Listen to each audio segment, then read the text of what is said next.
In the last episode, I shared my 20-year struggle with the core problems of traditional experimental psychology, vague theories, fragmented findings, and the immense challenge of achieving broad standardization. You might wonder, what is the relationship between these problems? In this episode, I'll show you that they are not separate issues. They are all just symptoms of one fundamental constraint, the PBS impossible trinity. I propose a fundamental constraint in psychology, which I call the PBS impossible trinity conjecture. It states that in psychological research, you can only ever optimize for two of three crucial qualities at once: precision, breadth, and simplicity. Achieving all three simultaneously is exceptionally challenging, if not impossible. Let me break it down. You can have precision and simplicity. This gives us the precise but narrow findings typical of most experiments. This is why experimental findings are usually fragmented. They must be narrow to stay precise and simple. You can have breadth and simplicity. This results in the broad but vague theories we often debate. This is why theoretical concepts are usually vague. They must be imprecise to cover a broad scope simply. Or you can have precision and breadth. This is the scientifically ideal combination. But it is exceptionally rare because it forces us to confront great complexity. This explains why my attempt to achieve broad standardization proved so challenging, as discussed in episode 1. This endeavor was essentially a precise and broad study, and was therefore destined to confront significant complexity. You might be wondering what comprehensive exploration means. This is the term I use for the methodological framework I propose as the optimal way to conduct precise and broad research. I will explain this approach in detail in the upcoming episodes. In summary, the PBS impossible trinity provides a unified explanation for the three core problems we have discussed: vague theories, fragmented findings, and the immense difficulty of achieving broad standardization. More fundamentally, it reveals a sobering truth in psychology, and perhaps generally in the behavioral, human, and social sciences. There is no perfect solution. We are always forced to choose which two virtues to prioritize: precision, breadth, or simplicity, and which one to sacrifice. The root cause of the PBS impossible trinity is the inherent complexity of mental mechanisms. This is perfectly illustrated by the ancient parable of the blind men and the elephant. A psychological process, like the elephant, is a complex entity composed of interconnected yet distinct parts that cannot be reduced to a single rule.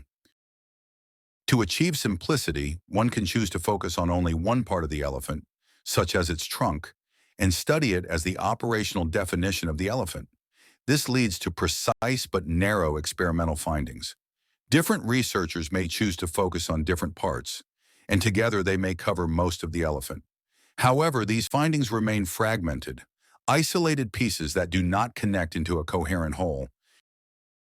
An extreme consequence of these precise but narrow findings is that when researchers adhere too rigidly to them, it can lead to binary theorizing. Proponents of a snake theory of the elephant and proponents of a pillar theory of the elephant may debate each other actively, sometimes for decades. Real examples of such debates are ubiquitous in psychology, such as nature versus nurture, or early selection versus late selection in attention.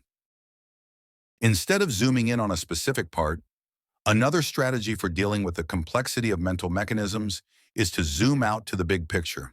In this case, to achieve simplicity, one can choose to ignore the differences between parts and simplify the elephant into a so-called spherical elephant in a vacuum. This leads to broad but vague theoretical concepts. In both of the above cases, the strategies try to avoid the complexity of the elephant's disparate parts, one way or another.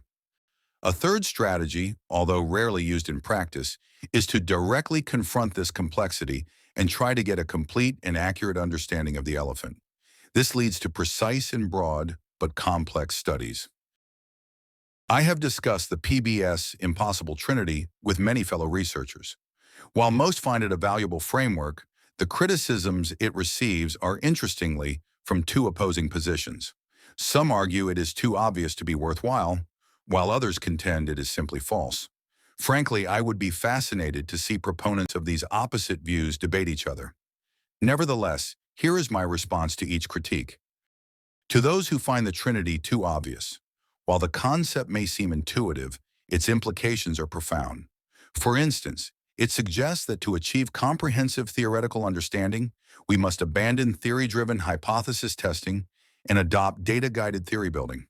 This radical shift in methodology is far from obvious, and we will explore its full significance in subsequent episodes.